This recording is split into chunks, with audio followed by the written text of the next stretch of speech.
Bon là pour le coup c'est vraiment Noël, hein. Je pense que ça se voit.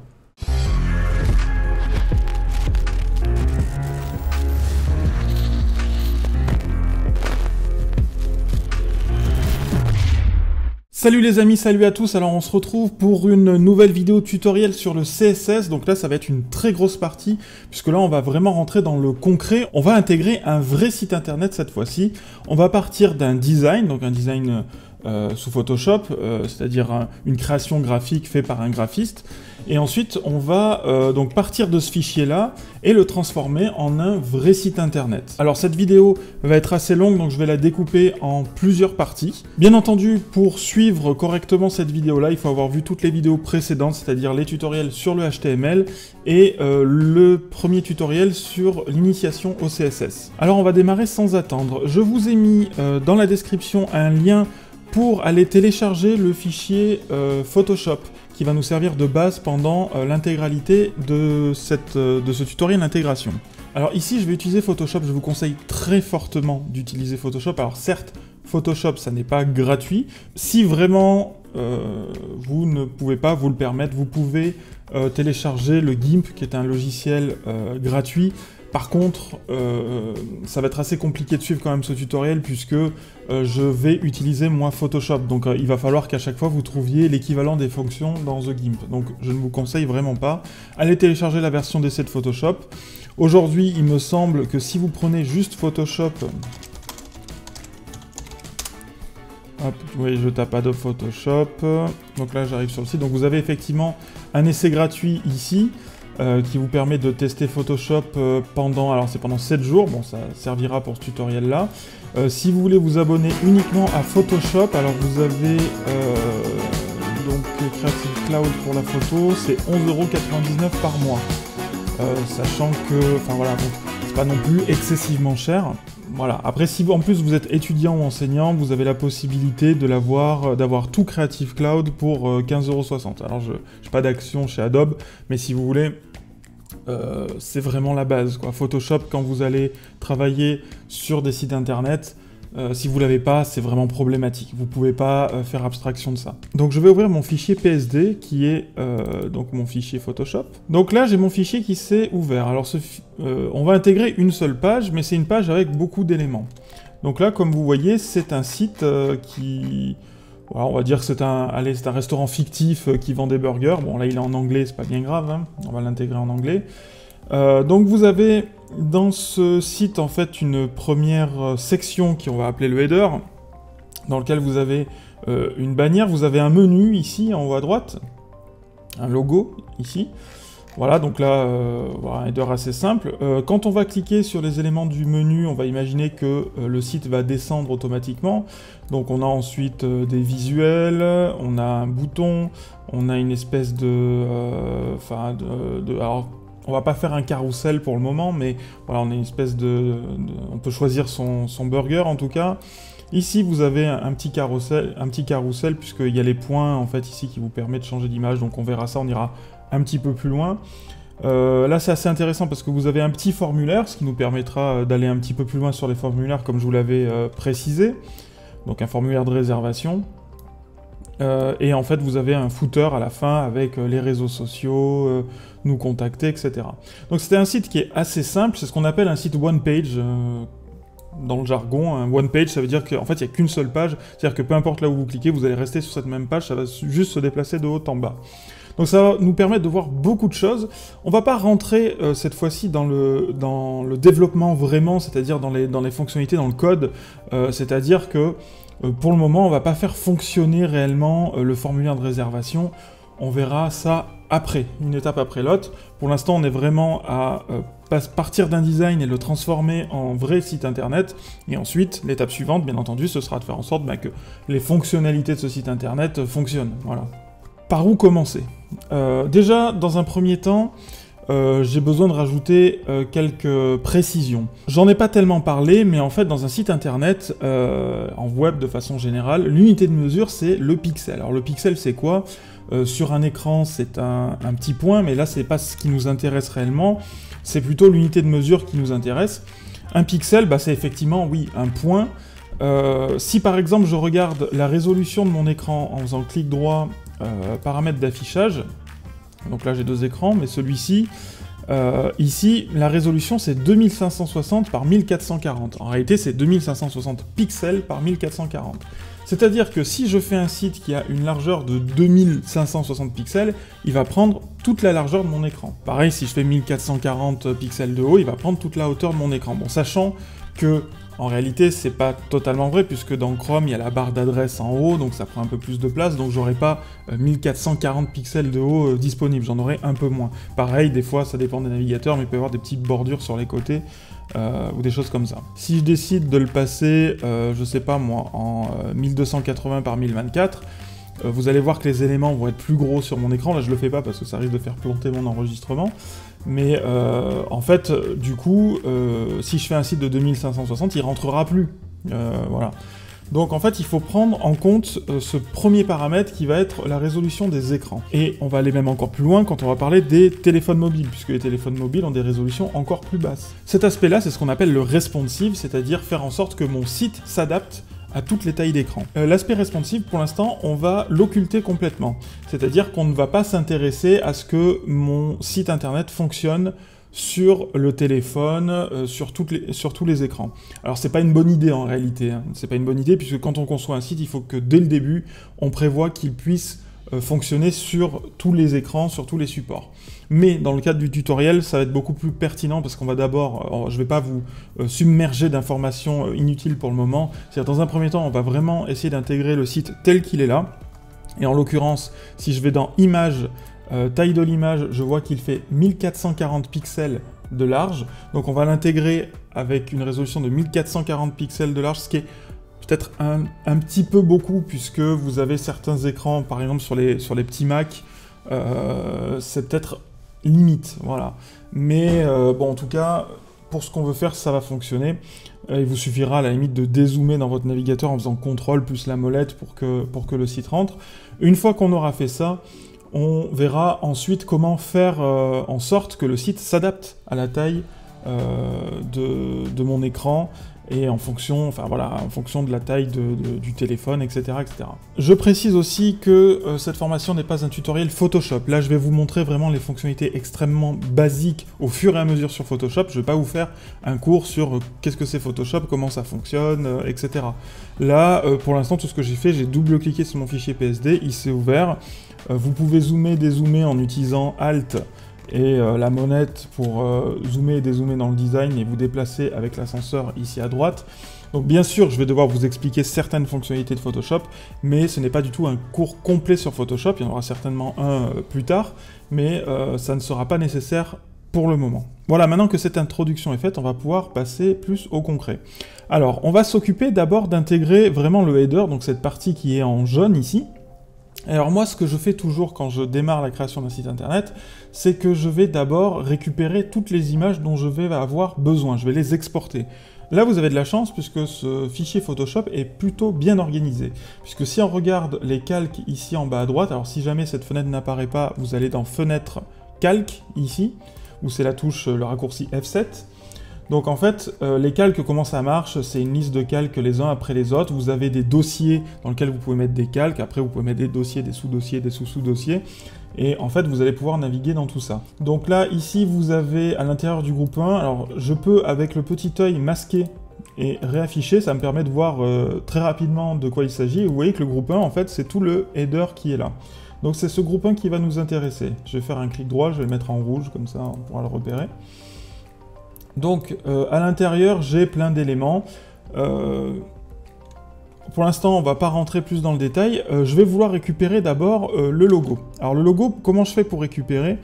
Alors, en fait, moi, j'appuie sur CTRL et ensuite, je clique sur l'élément qui m'intéresse. Alors, faites attention parce que vous pouvez des fois cliquer à côté et tout. À partir du moment où je fais CTRL et que je clique, vous voyez, ça me sélectionne automatiquement le calque sur lequel j'ai cliqué ici. Si jamais vous avez activé la sélection automatique qui est ici, je précise que pour être en sélection, il faut avoir cliqué sur l'outil déplacement qui est en haut à gauche, qui est l'outil qui est sélectionné par défaut hein, quand vous êtes dans Photoshop. Donc si vous n'avez pas fait de bêtises, vous êtes sur cet outil-là. Donc je précise, donc CTRL et cliquer. Si vous avez la sélection automatique, vous n'êtes pas obligé de faire CTRL plus clic pour sélectionner un objet. Vous voyez, dès que je clique par exemple sur le burger, il va me sélectionner le burger, j'ai pas besoin de faire CTRL plus le clic, ok. Moi en général, je le désélectionne parce que ça me fatigue assez, puisque dès qu'on clique quelque part, ça sélectionne le truc, ça peut être un petit peu fatigant. Donc, notamment quand on va déplacer, parce que là par exemple, si je déplace mon fond comme ça, si j'ai la sélection automatique et hop, je clique là, hop, ça me désélectionne mon fond et je passe sur autre chose, ça peut être un peu fatigant, voilà. Donc c'est pour ça que je désélectionne la sélection automatique. On va d'abord vouloir récupérer mon logo Burger House ici, donc je clique sur l'image du burger. Donc vous voyez, ça m'a sélectionné le calque qui est ici. Si je clique sur le petit œil, je vois qu'en fait, mon calque, dedans, il y a tout. Il y a à la fois le burger, mais il y a aussi le texte. Donc le texte, ça n'est pas du texte en texte, ça va être une image en fait. Alors, ça c'est à déconseiller en général, sauf dans le cas d'un logo, puisque là en fait c'est un logo. Alors certes, le texte du logo est extrêmement simple et il pourrait être reproduit facilement en CSS, mais très souvent dans les logos ça arrive qu'il y ait vraiment un espacement très précis entre les lettres, qu'il y ait une petite ombre comme ci, un petit truc comme ça, et vous n'allez pas vous amuser à refaire un logo en CSS. En général, vous allez exporter une image. Donc là, pour exporter l'image, moi, ma façon de faire, alors attention, il y a 800 façons de faire dans Photoshop, mais moi, ce que j'aime bien faire maintenant, c'est qu'ici, mon calque, je vais tout simplement le renommer. Donc je vais double-cliquer dessus, donc je vais l'appeler logo, et je vais lui mettre une extension qui correspond au type de fichier que je vais vouloir exporter. Donc là, en l'occurrence, c'est une image qui va devoir avoir un fond transparent, c'est-à-dire que je ne peux pas avoir derrière les lettres, etc., ça peut pas, enfin autour des lettres, ça ne peut pas être du blanc, parce que je vais devoir le superposer, comme vous le voyez ici, à un fond jaune. Donc, je vais exporter cette image dans le format PNG. Pourquoi PNG? Puisque ça permet d'avoir de la transparence. Donc, je vais l'appeler logo.png. D'accord? Donc, c'est très important d'écrire logo.png. Pourquoi je vais faire comme ça? Puisqu'ensuite, quand je vais dans Fichier, je vais pouvoir aller dans Générer et cocher Fichier image. Et là, ce qui va se passer, c'est qu'à chaque fois que je vais enregistrer mon fichier PSD, donc en faisant Fichier enregistré ou CTRL-S, hein, si je vais dans le dossier où se trouve mon PSD, vous voyez qu'il m'a généré un dossier qui porte le nom du fichier, là, donc 360.62.14, bon peu importe, -A7. Et à l'intérieur, je vais pouvoir retrouver mes fichiers qui vont s'exporter automatiquement en fonction du nom que j'ai donné au calque. Donc là, je l'ai appelé .png, donc il m'a généré un .png. Si j'appelais .jpeg, il me faisait un .jpeg. Si je l'appelais .gif, il me faisait un .gif. Donc là, il m'a fait un PNG. Si je l'ouvre, voilà, bon, bah, il est nickel, hein, c'est bien un PNG. Voilà. Et c'est de cette façon-là que je vais pouvoir exporter simplement. En plus, ce qui est assez bien, c'est que lui-même, il va me la, comment dire, alors pas la détourer, mais il va la rogner pile poil pour que ça cadre avec l'image. C'est-à-dire qu'il va pas me rajouter de l'espace blanc de tous les côtés, quoi. Voilà. Donc là, j'ai ma première image. Ensuite, qu'est-ce que j'ai d'autre comme image? J'ai le petit scooter, là, qui est un logo ici. Alors, hop, je vais zoomer pour pouvoir le choper un peu mieux. Alors là, quand je vais faire CTRL-clic, vous voyez qu'en fait, il ne me sélectionne pas le scooter. Vous voyez, si je fais bouger, là, c'est... Il y a un espèce d'effet glow qui est là. Alors en fait, pourquoi? Parce qu'en fait, il y a plein d'effets qui correspondent en fait à l'image qui est là. C'est-à-dire qu'il y a une espèce d'effet glow qui passe par-dessus Express, etc. Là. Bon, ce qui va pas être une bonne idée plus tard, puisque cette image, si elle passe par-dessus le menu, ça va être très compliqué de cliquer sur les éléments du menu. Donc ça, c'est une petite erreur de design. Donc je vais masquer l'image, voilà, pour pouvoir récupérer tranquillou mon petit scooter. Donc je refais CTRL-clic. Voilà, et donc ça, je vais l'appeler scooter. Alors, .svg cette fois-ci. Donc j'enregistre. Et là, vous voyez que ça m'a créé un .svg. Donc si je l'ouvre, donc effectivement, j'ai mon scooter en SVG. Alors, donc j'y ai cru pendant un moment, mais en fait, bon, ça m'a effectivement fait un SVG, mais à partir d'une image qui n'est pas... Voilà, qui est en fait une vraie image. Donc quand vous regardez le code, en fait, c'est pas une formule mathématique, c'est juste l'image compilée, enfin bon, bref. Donc là, ça n'a aucun intérêt de faire un SVG, puisque vous voyez, quand je zoome, c'est totalement pixelisé, c'est dégueulasse. Donc on va pas pouvoir faire un SVG par ce biais-là. Donc ici, on va l'appeler tout simplement PNG. Donc là, ça pose pas tellement de problème puisque l'image va faire la même taille que dans le fichier Photoshop, in fine. Et en fait, il n'y aura jamais des moments où je vais devoir l'agrandir dans mon site. Donc en fait, ça pose pas de problème que ce soit une image qui est pixelisée, donc un PNG. Donc j'ai bien mon scooter.png qui est exporté, il est tout petit, enfin il fait la bonne taille, hein, donc pas de problème sur ça. Donc je vais réafficher... alors vous voyez là par exemple, je voudrais réafficher mon image, mais je sais plus où c'est. En réalité je le vois en fait, il est là, mais bon, imaginons, je sais plus où c'est. Je me suis totalement paumé, j'arrive plus à retrouver mon image du burger qui était là. En fait ici, vous avez historique. Donc l'historique, si jamais vous le trouvez pas, vous allez dans fenêtre et normalement historique ici. Ça vous permet de revenir en arrière sur tout ce que vous avez fait dans Photoshop. Donc étape par étape. C'est une sorte de CTRL Z, mais un peu plus avancé. Et donc là, en fait, je peux revenir en arrière au fur et à mesure, et du coup, jusqu'au moment où j'ai masqué le masque, donc ce qui permet de le faire réapparaître. Le menu, ça va être du texte, pareil pour Express Delivery plus avec le numéro. Tout ça, ça va être du texte, du vrai texte HTML. Bien entendu, il faut faire le maximum de texte possible, il faut surtout pas faire du texte en image, sauf comme je vous ai dit, voilà, dans le cadre d'un logo, là ok. Mais il faut surtout pas faire du texte en image parce que c'est pas bon pour le référencement, c'est-à-dire que Google va pas être capable de le lire, et c'est pas bon pour les personnes qui sont non-voyantes, etc. Donc le moins de texte possible en image, voilà. Donc c'est pareil, la partie Burger Week, là, on va le faire en texte, pareil pour les pointillés, etc. On va faire ça en CSS, on va pas s'amuser à faire une image pour ça. Donc la dernière image qui me reste, c'est ça, mais il y a une petite originalité, c'est-à-dire que là, il y a du texte. Donc comment on fait ? Là, on va partir du principe, en fait, souvent, quand vous allez intégrer le site en CSS, il va falloir comprendre quand même en amont comment ce site fonctionne. C'est-à-dire que là, est-ce que c'est une bannière fixe qui va jamais bouger? Est-ce que c'est une image, voilà, c'est comme ça, jusqu'à la fin du site, ce sera comme ça. À ce moment-là, vous n'êtes pas obligé de trop réfléchir, vous pouvez balancer l'image, même peut-être avec le prix dedans, c'est pas terrible, mais pourquoi pas. Par contre, imaginons que cette image est vouée à changer régulièrement, ou même que ça va devenir une bannière avec l'image qui défile, et avec une animation sur le prix, etc. À ce moment-là, il va bien falloir dissocier tous les éléments, histoire qu'on n'ait pas de problème ensuite, qu'on n'est pas obligé de tout changer ou de recoder ce header. Donc ici, on va partir du principe que le client va pouvoir changer peut-être son prix, ou le texte qu'il y a à l'intérieur de ce badge-là, comme il veut. Donc ce texte-là, il ne faut absolument pas que je l'exporte en image. Donc là, je vais cliquer sur CTRL pour le sélectionner, il est là. Je vais le masquer, d'accord?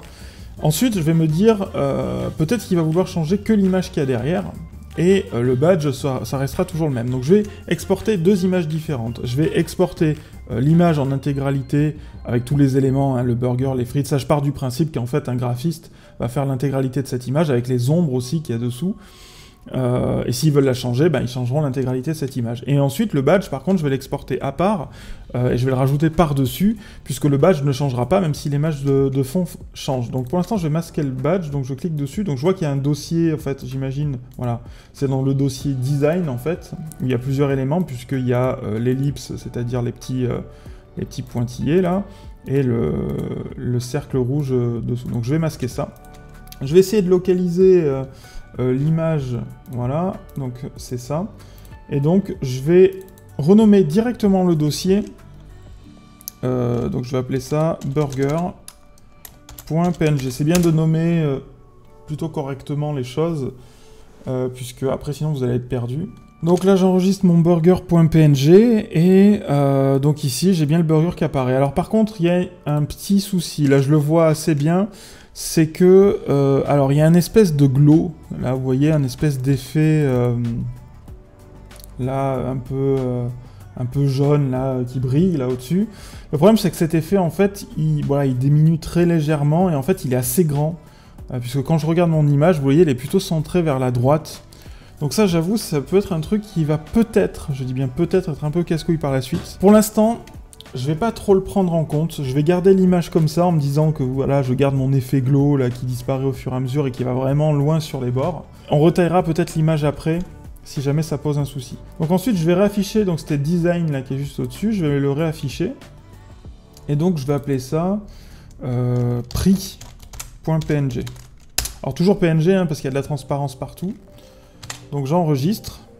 Et donc là, j'ai bien mes 4 images, j'ai mon burger, j'ai mon logo, j'ai mon prix, et j'ai mon petit scooter. Donc j'ai les 4 images dont je vais avoir besoin ici pour faire ce header. Ce que j'aime bien faire aussi, enfin ce qui est important de faire, une fois qu'on a fait les images, c'est les polices, parce que les polices, c'est des polices spécifiques. Quand vous mettez une police spéciale dans un site, il faut que les personnes qui ouvrent ce site aient la police aussi sur leur ordinateur. Or, vous ne pouvez pas pousser quelqu'un à installer une police sur votre ordinateur. Ce serait un peu con de dire oui, quand vous accédez à mon site, bah, installe cette police et cette police, parce que si tu l'as pas, mon site il va pas apparaître comme je veux.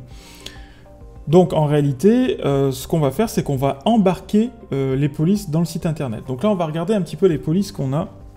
Alors sur cette page, on a cette première police. Alors pour ça, je double-clique tout simplement en fait sur le texte. C'est-à-dire que quand on double-clique sur le texte, ça sélectionne automatiquement l'outil texte qui est là. Et donc ensuite, on peut sélectionner le texte. Donc là, la police, je vois que c'est du Montserrat. Voilà. Ici, c'est du Bibasneux, voilà, c'est indiqué là. Le texte burger, alors là, vous voyez, c'est une police que je n'ai pas, c'est pour ça que quand je double-clique, il me dit les polices sont manquantes, donc ça s'appelle Alpha Slab One, puisque les 2 premières polices, je les avais sur mon ordi. Et celle-ci, on a du Bibasneux aussi de la même façon, voilà. Donc en fait, il va falloir récupérer ces différentes polices. Donc il va falloir aller télécharger ces polices. Alors, la Bibasneux, je l'ai déjà, mais je vais faire comme si je l'avais pas. Donc, quand vous tapez Bibasneux, vous arrivez directement sur le site de Dafont. Voilà, c'est un site que je vous recommande. Il y a des polices que vous avez le droit d'utiliser sur un site, il y a des polices que vous n'avez pas le droit. Sachez qu'une police, c'est pas quelque chose qui est forcément libre de droit. Donc, il faut bien vous renseigner sur ça, sur est-ce que vous avez le droit de la diffuser. Normalement, vous avez les licences qui sont marquées ici. Bon, là, je vais pas faire un cours de droit. Faites quand même... Ayez ça en tête, faites attention, n'utilisez pas n'importe quelle police sur votre site, puisque quelqu'un pourrait vous le reprocher. Là, moi c'est un exemple, donc je vais pas m'embêter, je vais prendre ces polices-là, bon, qui sont a priori libres de droit, je vais l'utiliser. Donc le Bibasneux est là, donc on va la télécharger. Alors je vais me faire un petit dossier là à l'intérieur de mon template que je vais appeler police. Bon, apprenez à ranger un peu vos dossiers, hein, parce qu'après c'est vite le bordel. Donc hop, Bibasneux. L'autre police que je dois utiliser, c'est Montserrat. Alors Montserrat, est-ce qu'elle est gratuite cette police? Je ne suis pas bien sûr. Si on peut télécharger. Si on peut. Alors là par exemple, vous voyez, je suis allé sur le site de Google Font, et donc Montserrat, vous pouvez télécharger ici la police. Donc hop, j'enregistre Montserrat. Et ensuite, la dernière police, c'est celle-ci. Donc elle s'appelle Alpha Slab One Regular. Alors, donc Alpha Slab One Regular. Et j'arrive sur Google Font en premier. Je peux télécharger la police aussi. Voilà. Là aussi, vous avez les informations de licence et vous voyez que... bon, c'est une Open Font licence. Alors après, si vous avez du temps à perdre, vous pouvez cliquer dessus et aller voir ce que ça veut dire exactement. Pour cette démo, je ne vais pas rentrer dans les détails, mais voilà, faites attention à ça. Donc dans mon dossier police, j'ai mes polices que je vais extraire, donc parce qu'elles sont dans des fichiers zip. Donc j'extrais mes polices. Donc pour qu'elles puissent fonctionner sur un site internet, il va falloir les passer dans une moulinette, puisque par défaut, en tout cas pour Windows, les polices sont au format .ttf, mais en fait il existe plein d'autres formats, .wav, .wav2, etc. OTF, il y a plein de types de formats. Et donc là c'est un peu comme on avait vu avec les vidéos, c'est qu'il faut donner suffisamment de formats pour que tous les navigateurs puissent exploiter ces polices. Donc pour ça on va passer par un site... vous allez taper Web Font Generator. Voilà, donc c'est le site de Font Squirrel. Voilà, accepter et continuer. Donc là, en fait, vous allez pouvoir uploader vos polices. Donc je vais dans le dossier police. Je vais télécharger Alpha Slab One. Je peux en télécharger plusieurs d'un coup, hein, donc je vais aller chercher les autres en même temps. Donc Bibasneux, vous voyez qu'il y a déjà le OTF et le .ttf dans ce que j'ai téléchargé, donc je vais prendre le .ttf uniquement. Et ensuite, je vais prendre la Montserrat. Alors là, il y a tous les types de polices, donc je vais devoir tous les sélectionner, puisqu'en fait, il y a des types de polices différents en fonction de si c'est en bold, en gras, en italique, etc. Donc je vais tout sélectionner. Donc là, ça va faire pas mal de police au final. Ça ne fonctionne pas. Alors effectivement, il y a l'air d'avoir pas mal d'erreurs. Donc on va faire d'abord ces 2 polices et puis on retestera la suite. Donc là, il me demande de bien confirmer, alors je laisse en optimal, hein. Il me dit de bien confirmer que mes polices ont le droit d'être embarquées dans un site internet, etc., etc. Et donc je vais pouvoir télécharger le kit. L'avantage de passer par ce site-là, c'est que si jamais la police, vous n'avez pas le droit de l'utiliser sur un site, lui, il a déjà une base de données de police qui sont interdites, et il va vous dire non, je ne veux pas l'exporter. Donc au moins, si vous passez par ce site, alors certes, vous allez peut-être vous retrouver bloqué à des moments donnés, parce que vous voulez utiliser une police et vous ne pouvez pas, mais l'avantage, c'est que si vous n'avez pas le droit d'utiliser, ça va vous le dire, et au moins, ça vous fera une barrière. Après, ça ne veut pas dire que si ça passe dans ce site-là, vous avez le droit d'utiliser la police. C'est juste que c'est une sécurité supplémentaire. Voilà, donc là, en fait, ce qu'il va me faire, c'est qu'il va me convertir, pour l'instant, mes 2 polices. Donc, il va me faire des fichiers zip. Alors, je vais faire un sous-dossier que je vais appeler export, histoire de ne pas les mélanger avec les polices que j'ai téléchargées. Voilà. Donc, je vais extraire ce fichier. Et à l'intérieur, donc, je vais avoir mes fichiers police qui ont été convertis au format WOF et WOF2.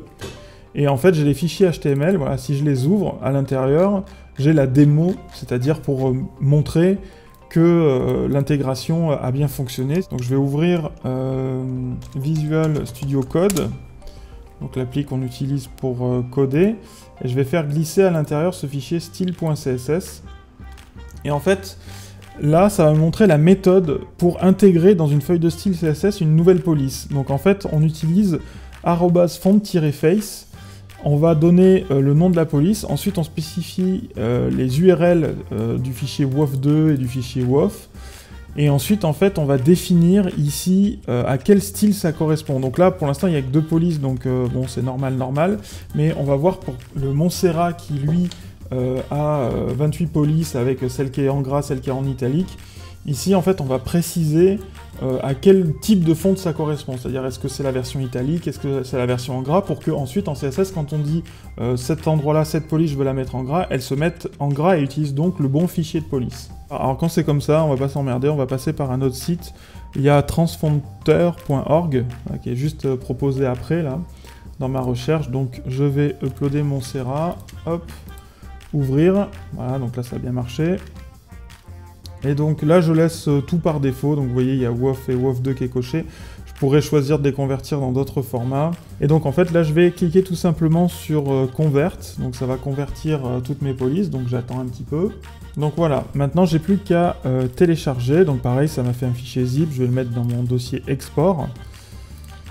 Hop, je vais aller l'extraire pour voir ce qu'il y a à l'intérieur. Alors comme c'est pas le même site, il y aura peut-être pas exactement les mêmes trucs, mais globalement c'est pareil. Donc il y a tous mes fichiers de police convertis en fichiers .wof et .wof2, et il y a aussi le style sheet. Si je le fais glisser dans mon Visual Studio Code, je vais avoir pareil, font face, donc le nom de la police, le fichier, le chemin vers le fichier de police WOF2 et WOF, et ensuite ici je vais avoir le type de police. Alors il y a un truc supplémentaire ici qu'ils ont ajouté, c'est font display swap.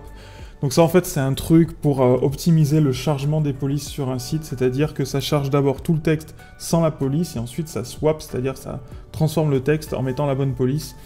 Bon, je vais pas rentrer dans ce truc-là maintenant puisque c'est un petit peu pointu. Donc là vous voyez qu'il a fait ça pour tous les types de police, c'est-à-dire bold italique, teen italique, medium, semi-bold, etc. Bon, il y en a une chier quoi. Donc maintenant, j'ai mes images, j'ai mes polices. Donc ce qu'on va faire, c'est qu'on va créer maintenant la structure de base de ma page, y intégrer les polices et les images pour que je puisse démarrer dans de bonnes conditions mon intégration. Je vais créer sur mon bureau un dossier que je vais appeler site, dans lequel je vais mettre tous les fichiers du site. À côté, j'ai mon dossier American Food qui contient en fait le fichier PSD, les sources, voilà. Surtout, ne mettez pas les fichiers PSD dans votre site internet, enfin dans le même dossier que votre site internet. Il faut bien séparer d'un côté les sources, c'est-à-dire les fichiers de travail, les PSD, toutes ces choses-là, et de l'autre côté, votre site internet avec vos fichiers qui, eux, vont un jour être mis en ligne. Vous n'allez pas vous amuser à mettre le fichier Photoshop en ligne, ça n'a absolument aucun sens. Donc dans mon dossier site, ici, je vais donc aller dans Visual Studio, je vais créer un nouveau fichier, je vais l'enregistrer tout de suite, donc je vais aller sur le bureau dans site et je vais l'appeler index.html. Jusque-là, pas de problème. Je vais créer aussi ma feuille de style, donc nouveau fichier, j'enregistre. Et donc là, on va commencer à ranger un peu, c'est-à-dire qu'on va faire un dossier qu'on va appeler CSS, au cas où on ait plusieurs fichiers CSS. En réalité, on peut même créer un dossier, alors en général, on appelle ça asset. Asset, ça veut dire tous les fichiers, tous les éléments, toutes les ressources, en fait, que l'on va appeler dans le site internet. Et dans ce dossier asset, ensuite, on va mettre CSS, JavaScript, images, etc.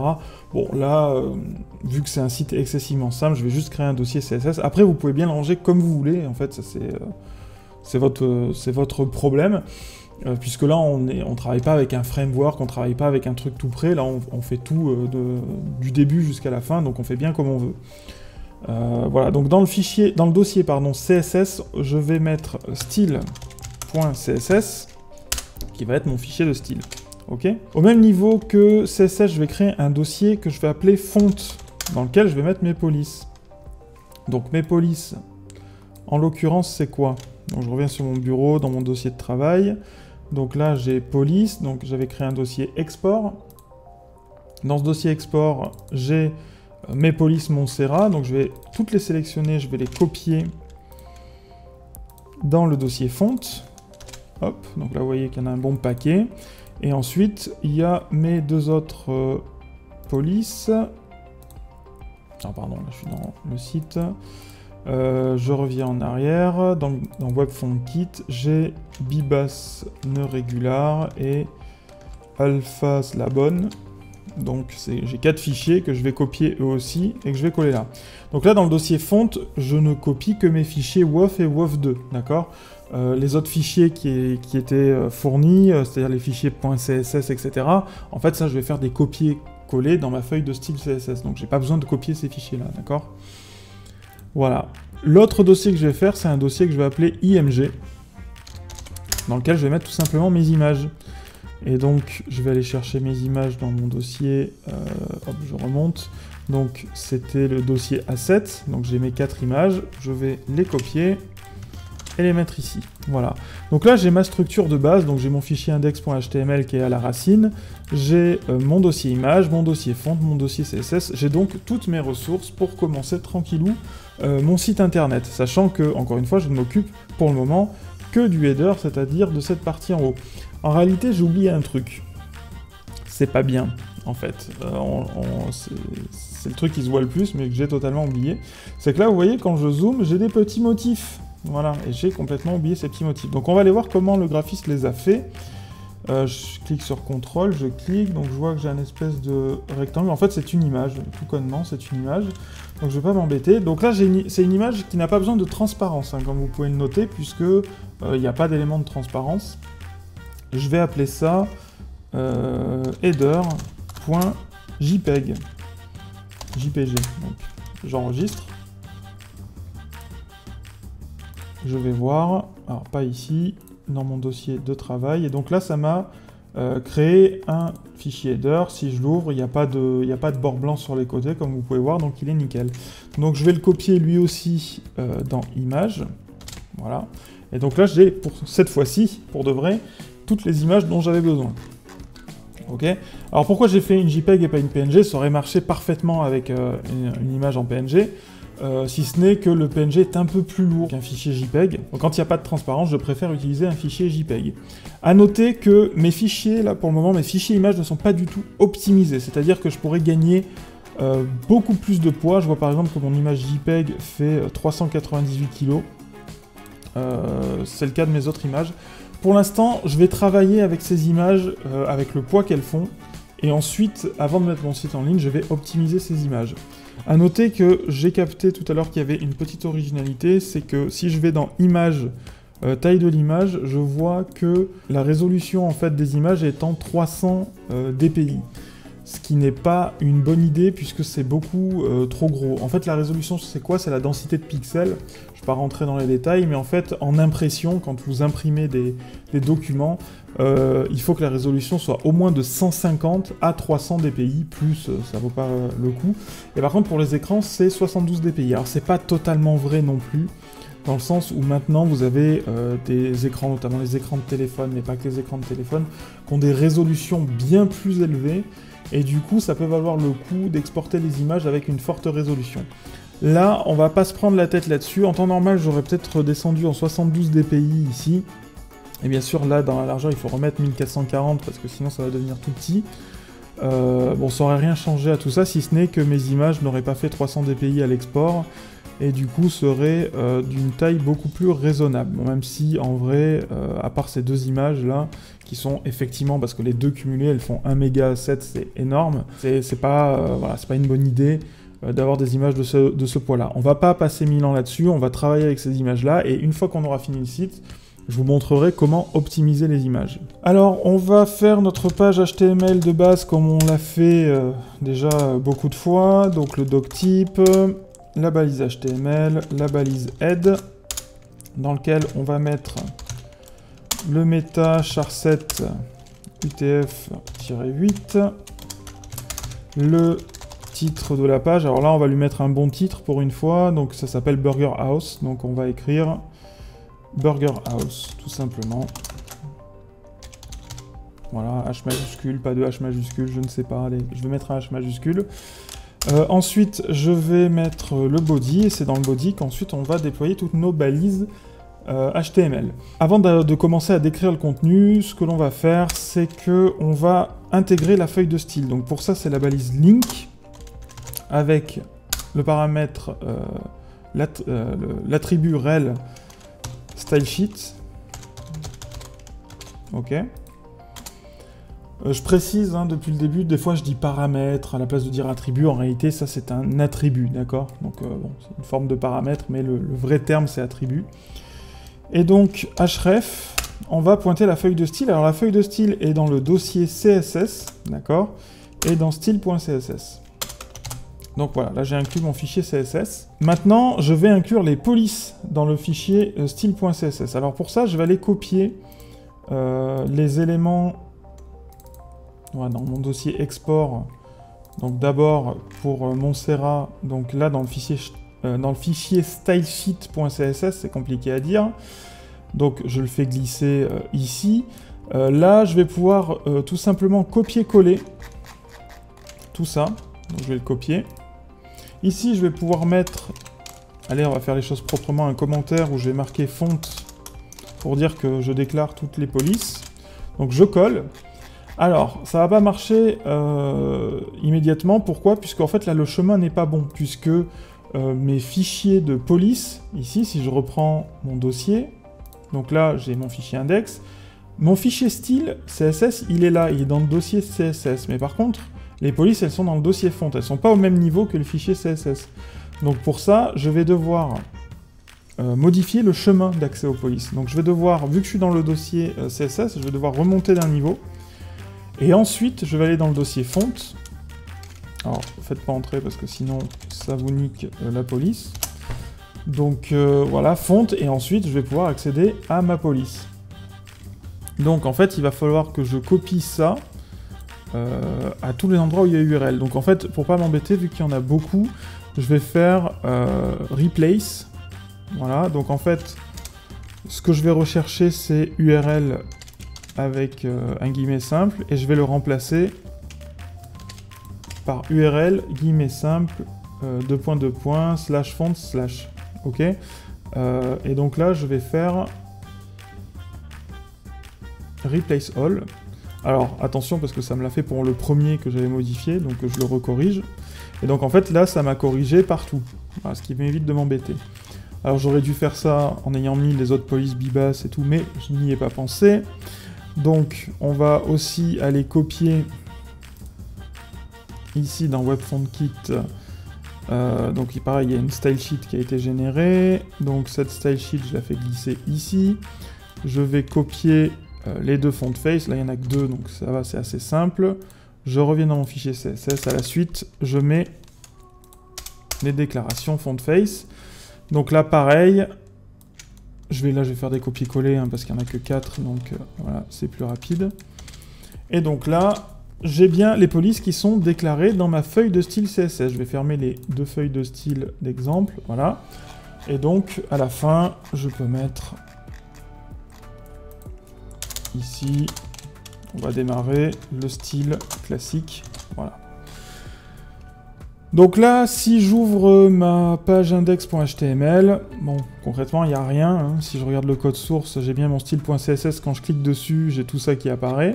Donc, ça fonctionne bien, mais pour l'instant, j'ai absolument rien à l'intérieur de ma feuille, de ma page HTML. Enfin, en tout cas, j'ai rien qui s'affiche. Voilà, donc là, j'ai légèrement dézoomé hein, pour qu'on puisse voir un petit peu mieux le code, puisqu'il va y avoir une quantité de code un peu plus importante. Alors, dans un premier temps, il va falloir décrire la structure de cette page-là. Donc, en l'occurrence, ici, ce qui se passe, ça va être... Enfin, ici, cet élément, ça va être ce que j'appelle le header, puisque c'est vraiment l'entête. C'est là où il y a le menu. Ensuite, au milieu, tout ça, c'est le contenu. Et à la fin, on a cet élément-là qui va être le footer. On voit aussi que ce header touche vraiment les bords, hein, ici. C'est-à-dire qu'il n'y a pas d'espace blanc autour, ce qui n'est pas le cas forcément pour la suite. Donc ça, on va voir comment on fait après. Donc, ma structure basique de ma page, pour le moment, ça va être ici un header. Donc vous voyez, un header, c'est un type de conteneur comme les divs hein, que je vous ai expliqué. C'est de type bloc, c'est-à-dire que on peut intégrer des éléments à l'intérieur et ça va revenir à la ligne à chaque fois qu'on en crée un. Donc c'est dans ce header que je vais faire cette première partie. Ensuite, je vais... Alors là, même si on ne va pas le faire aujourd'hui, je vais créer... une section, c'est comme ça qu'on va appeler, donc j'aurais pu mettre une div hein, plutôt que de mettre section, mais c'est juste que section c'est un petit peu plus parlant. On va voir ensuite dans cette section, en fait des sections en réalité on va en mettre plusieurs, on va peut-être pas en mettre qu'une seule, bon, on va pas s'éterniser sur ça. Et à la fin, il y aura le footer. Alors certainement que par la suite je vais modifier section, footer, etc. Pour le moment on s'en fiche puisque c'est pas sur ça qu'on travaille, c'est juste pour que vous ayez une idée de la structure de la page. Voilà, donc bon, non, je peux mettre des retours à la ligne comme ça, il n'y a pas de problème. Voilà, donc nous, ce qui nous intéresse, ça va être de décrire ce qu'il va y avoir dans cette section header. Alors, comment c'est foutu? Est-ce qu'il y a une structure avec des colonnes, avec... Voilà, c'est ça qu'il faut commencer à regarder. Donc là, en fait, vous allez avoir une sorte de première ligne ici, d'accord, comme ça, et ensuite, un deuxième élément de contenu ici. D'accord, donc ça pour moi c'est vraiment l'étape de base, donc un premier bloc là, un deuxième bloc là. Dans ce bloc en haut, on va ensuite avoir, si je prends une autre couleur, bon, j'ai fait ça un peu à l'arrache, hein, mais bon, on va avoir, on va dire, allez, une partie à gauche comme ceci, à l'intérieur, un bleu c'est le niveau 2, hein, pour vous montrer, donc avec le logo ici. Ensuite un autre bloc là, qui lui va être aligné à droite avec le menu là. Donc là, pareil, on va avoir un bloc à gauche ici. Hop. Et là, on va avoir un bloc à droite avec ça. Et ensuite, on va encore redécomposer. Donc par exemple, je vais mettre en vert. Donc ici, bon, il n'y a que le logo, donc c'est bon. Je vais diminuer un petit peu la taille parce que sinon ça ne marchera pas. Donc là, on va avoir un bloc en bas comme ceci, avec le menu, et un bloc en haut, comme ceci, avec le petit scooter et le numéro de téléphone. Ici, pareil, on va avoir cet élément-là, d'accord. On va avoir cet élément-là, burger, et ensuite week en dessous. Alors là, je l'ai fait sur toute la largeur, hein, mais en réalité, ensuite, on va leur donner des largeurs différentes, etc. C'est juste que vous puissiez voir jusqu'où on va découper. Et ensuite, ici, il va y avoir cet élément-là qui va être en superposition. Et certainement que cette image va être... alors, on a cette petite problématique là de lueur là, qui va dépasser un peu dans tous les sens, mais ça, on va un peu bidouiller. C'est ce que vous allez devoir faire souvent quand vous intégrez un design. C'est-à-dire que le designer, lui, il s'en fout de faire passer une lueur par-dessus un menu, etc. Enfin, le graphiste, appelez ça comme vous voulez, graphiste, designer... maquetteur, enfin je sais pas, voilà. Nous en fait ce qu'on va vouloir c'est que cette lueur ne passe pas par-dessus le menu parce qu'ensuite on n'aura plus accès en fait aux éléments et pour pouvoir cliquer dessus. Donc en fait Pourquoi je trace pas un cadre vert? C'est que je pense en fait que cette image va être en background, c'est-à-dire en arrière-plan d'une des divs, si c'est une div, oui ce sera des divs, d'une des divs que j'ai créées ici. Donc voilà en gros à quoi va ressembler le découpage. Donc on va faire ce découpage, et là pour le coup je vais utiliser des divs, parce que j'ai pas envie de leur donner une signification particulière, puisque là en fait on a un élément en haut, un élément en bas, un truc à gauche, un truc à droite, un truc, voilà. Donc pour l'instant on va faire des divs, on va pas s'embêter plus que ça. Donc déjà on a vu qu'il y a les deux éléments rouges, donc on a une première div qui va être le menu. Alors on va leur donner une classe, histoire qu'on puisse se rappeler à quoi ça correspond. Alors on peut leur donner éventuellement un identifiant si elles sont uniques. Moi je préfère mettre systématiquement des classes. Si jamais il y a besoin après coup de mettre un identifiant, je vais venir le modifier. Donc là on va appeler ça... Alors par contre c'est là où vous allez commencer à galérer avec les noms, parce que pour trouver des noms pour tous ces trucs là, on va appeler ça header underscore en tête. Voilà. Alors, attention, c'est un truc que je n'ai pas précisé, c'est que les noms des classes, il faut surtout pas mettre d'espace, pas d'accent, pas de caractères spéciaux, éviter les chiffres, en tout cas, il faut pas que ça commence par un chiffre. Voilà, donc il faut vraiment, c'est pour ça que je mets un underscore ici. Donc voilà, évitez tout ce qui est espace et caractères spéciaux, parce que si vous mettez un espace, en fait ici ça veut dire que dans cette div aura la classe header et la classe en tête, d'accord, qui sont deux classes différentes. Là si je mets un underscore, c'est une seule et unique classe qui s'appelle header en tête. Donc voilà, en dessous je vais faire un copier-coller parce que je suis quelqu'un de fainéant. Donc ici ça va être header, je vais appeler ça content. Alors que vous allez voir que très rapidement, je vais être complètement incohérent au niveau français-anglais. Puisque là, j'ai mis header, qui est le terme anglais, et là, j'ai marqué en tête. Puisque en tête, en fait, ça veut dire header, en fait, mais en français. Donc là, déjà, vous avez un mélange d'anglais et de français. C'est pas bien, voilà. Il faut être le plus cohérent possible. Là, très sincèrement, j'en ai rien à foutre. Il faut trouver des noms, donc je trouve des noms. Donc ça va être header en tête. Après, vous pouvez très bien appeler ça ligne 1, par exemple, et ligne 2. Bon, essayez de donner des noms qui vont, pour vous, évoquer quelque chose qui va faire que quand vous allez voir le nom de la classe, vous dire « Ah oui, je me rappelle, c'est tel élément. » Voilà, donc c'est ça le plus important. En second lieu, c'est bien aussi que les gens qui débarquent après coup sur votre page, ils comprennent quelque chose aussi. Voilà. Donc, allez, je vais faire ça mieux. Voilà. Je vais appeler ça header top et header bottom. Donc, on va rester en anglais. Voilà. Donc, top pour dire en haut et bottom pour dire en dessous. Pourquoi pas. Donc, ensuite, on va passer donc, au header top et à l'intérieur, on va décomposer aussi. Donc, qu'est-ce qu'on a? On a à gauche le logo et à droite le menu avec le delivery, etc. Donc, à gauche, je vais créer une div et je vais l'appeler logo. Voilà. Et à droite, alors là pour l'instant la notion de gauche, droite, machin, etc. n'a absolument aucun sens, puisque je mets juste les éléments les uns à la suite des autres, c'est le CSS qui va déterminer ce qu'on met à gauche, ce qu'on met à droite, etc. Donc cette div là, elle va avoir, on va l'appeler ça, header right, pour dire que c'est l'élément qui est à droite. Alors en général, ce que je fais normalement, c'est que je devrais l'appeler header top underscore right, puisqu'en gros c'est dans header top right. Allez, suivons cet exemple-là. Il existe peut-être des conventions de nommage de classe. Je n'ai pas souvenir, mais ça doit certainement exister. Ça m'étonnerait que quelqu'un n'ait pas travaillé là-dessus. Voilà, bon. À l'intérieur de ça, je vais avoir deux choses, puisque je vais avoir une div. Donc on est ici, hein. On est à ce niveau-là, donc je vais avoir en haut le numéro de téléphone avec le petit scooter, et en dessous le menu. Donc là, je vais appeler ça, téléphone. Alors phone, puisqu'on reste en anglais, quoi. Voilà.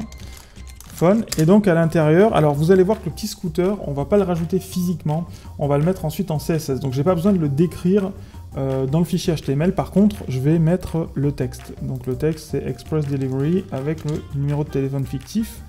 Donc je vais coller ce texte ici. Tout est de la même taille, de la même typo, de la même couleur, etc. Donc j'ai pas besoin de subdiviser le texte puisque tout est identique. Ensuite, je vais passer au menu. Alors le menu, ça va être un petit peu différent.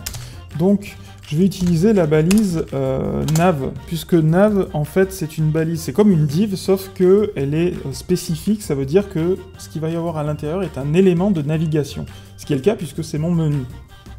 Donc, exactement pareil, je vais lui mettre... Mince, pardon. Oula, j'ai du mal.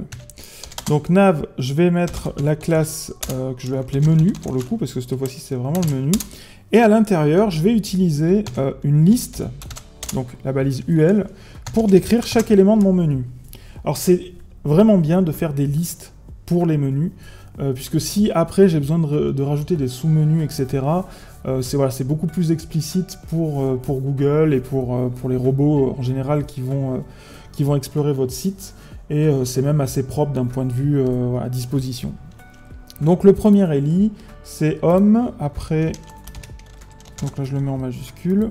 Alors je vais pas le mettre en majuscule, hein, ça nous permettra de voir un truc ensuite. Donc là j'ai homme, après, je me rappelle pas, j'ai vraiment pas de mémoire, donc c'est menu, après j'ai our story.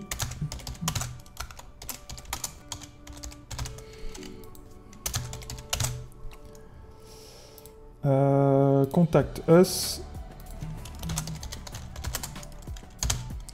Voilà, donc là j'ai décrit mon menu. Donc là, voilà pour ma partie header top. Ensuite, header bottom. Alors, comment j'ai découpé ça? Dans header bottom, donc j'ai un élément à gauche, un élément à droite. Donc on va déjà commencer par ça. Donc, div mon élément à gauche. Donc je vais appeler ça header bottom underscore left pour l'élément de gauche. Et pour l'élément de droite, je vais appeler ça header bottom right. Alors attention, c'est important que vous n'utilisiez pas les mêmes classes, c'est pour ça que celle-là s'appelle header top right et celle-là header bottom right. Parce que si vous utilisez le même nom de classe ici et ici, ben, quand vous allez appliquer des effets sur cette classe-là, elle va s'appliquer sur celle-là aussi, donc ça va être un peu con, puisque vous ne voulez pas faire la même chose. Donc dans la partie de gauche, j'ai 3 blocs de texte. Alors, je vais mettre une div... Alors là, je vais pas m'embêter, je vais appeler ça texte 1. Voilà, on pourrait leur trouver des significations si vous creusez la tête. Voilà, je vais copier mon texte à l'intérieur. Ensuite, moi, je vais faire un copier-coller, je vais pas m'embêter. Donc, 2 fois de suite. Donc là, ça va être texte 2 et texte 3. Donc le texte 2, c'est... Alors, je double-clique hein, pour le sélectionner. Alors oui, comme j'ai pas installé la police, bon, je vais pas m'embêter, je vais écrire burger, ça ira plus vite. Ah bah il est là. Et donc le dernier truc, c'est week.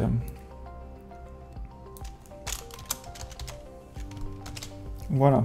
Sur la partie de droite, ici, donc comme je vous ai dit, cette image, en fait, je vais la mettre en arrière-plan de la div de droite.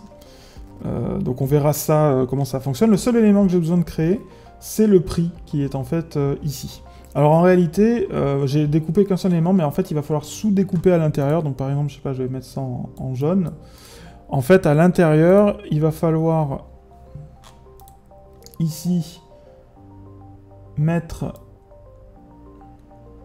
une div pour le prix et une div pour le only. Et même à l'intérieur ici, le point 49, on verra, mais comme il est plus petit, il va falloir peut-être encore redécouper. Donc ça, on verra ça par la suite. Dans mon header bottom right, je vais mettre div class prix, alors price, vu qu'on est anglophone. Et à l'intérieur, je vais mettre div class price 1 pour la première, peut-être price number, allez, hop, voilà. Et donc là, c'est, vu qu'on est des Américains, 5,99 $, si je dis pas de bêtises. 0,49, soyons précis. Et ensuite, en dessous, on va appeler ça price text, voilà. Et donc là, il y a marqué only, si je dis pas de bêtises. Only, ouais. Voilà, donc là, j'ai enregistré. Je vais ouvrir ma page pour voir le résultat. Alors effectivement, on est bien loin du résultat. Effectivement, il n'y a pas de CSS. Mais vous voyez que la page sans CSS, elle ressemble à ça. Et vous allez voir que dès qu'on va rajouter la couche de CSS, bah, ça va ressembler à ce que l'on souhaite en fait au niveau de notre page. Il y a un autre élément qu'il faut prendre en compte. Là, ça n'a pas été tellement réfléchi, mais en fait, il n'y a pas de bordure sur le côté. Donc on va imaginer que le graphiste a fait un site qui fait une certaine largeur et qu'en fait, sur le côté, vous avez des bords blancs. Voilà, tout simplement, des bords blancs. Ça ne prend pas tout l'espace disponible, vous avez des bords blancs. Alors, on a vu que dans image taille de l'image, que ça faisait 1440 pixels. Donc il y a un élément que j'ai oublié, c'est que je vais mettre tout ça dans un container général qui va être le container qui va faire 1440 pixels de large. Donc je vais appeler ça div, classe, et je vais appeler ça container. Et donc cette div elle s'ouvre ici, elle se ferme tout à la fin après le footer. Alors je vais faire des indentations propres, voilà, pour qu'on comprenne bien. Donc là, vous avez à l'intérieur du body la div class container, et à l'intérieur, tout ce qu'on a fait jusqu'à maintenant, c'est-à-dire le header, la section qui pour l'instant est vide, et le footer. Et à l'intérieur de header, bah, tout ce qu'on a décrit. Okay. Comment on fait pour faire du CSS? Alors je pourrais très bien aller dans mon fichier de style CSS, et puis commencer à réfléchir, tiens, qu'est-ce qu'il faut mettre comme paramètres, etc.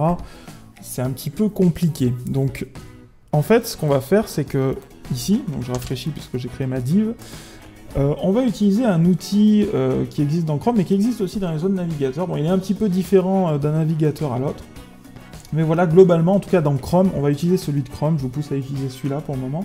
Vous appuyez sur F12. Si jamais vous ne voulez pas appuyer sur F12 parce que vous êtes comme ça, vous faites clic droit et inspecter, d'accord? Donc, et sinon, c'est aussi, je crois, en raccourci, c'est CTRL-MAJ-I. Oui, ça marche aussi. Donc, CTRL-MAJ-I, F12 ou clic droit, inspecter. Dans la console, si vous cliquez sur éléments, vous allez voir votre page HTML, en fait. Et vous allez voir que quand vous passez sur chacun de vos éléments, en fait, ça va les surligner en bleu, en fait, sur votre page. Donc, ça va être assez pratique pour travailler, puisque vous allez pouvoir sélectionner chaque élément indépendamment les uns des autres. Vous avez aussi la petite flèche, en fait, qui est là, qui va vous permettre directement de les sélectionner. Vous voyez, quand je parcours, en fait, vous avez chaque élément qui est sélectionnable. Donc par exemple, je clique sur Home et vous allez voir qu'ici dans le code, ça va me sélectionner automatiquement le Home. Vous voyez, si j'agrandis, vous avez Home qui est ici. Ok ? Donc ça va vous permettre de parcourir chacun de vos éléments. Et plus intéressant, c'est que ici vous allez avoir le CSS. Ici, je vais avoir la possibilité en cliquant sur le petit plus. Alors quand je clique sur le petit plus, ça me crée un nouvel élément. En fonction de l'élément qui est sélectionné, donc en l'occurrence là c'est une liste, donc ça va me mettre LI. Si jamais il y a une classe, ça va me mettre la classe. Par exemple, si je sélectionne nav classe menu et que je clique sur le petit plus, vous voyez, ça me met nav.menu, c'est-à-dire que là ça a vraiment sélectionné l'élément spécifiquement avec la classe. Et donc si je clique à l'intérieur, là je vais pouvoir écrire du CSS et voir en direct comment le CSS modifie mon contenu. Par exemple, si je reviens donc sur mon Eli Home, donc ici je mets Color, j'appuie sur Tabulation pour passer de l'autre côté, et j'écris Red par exemple pour rouge, Tabulation.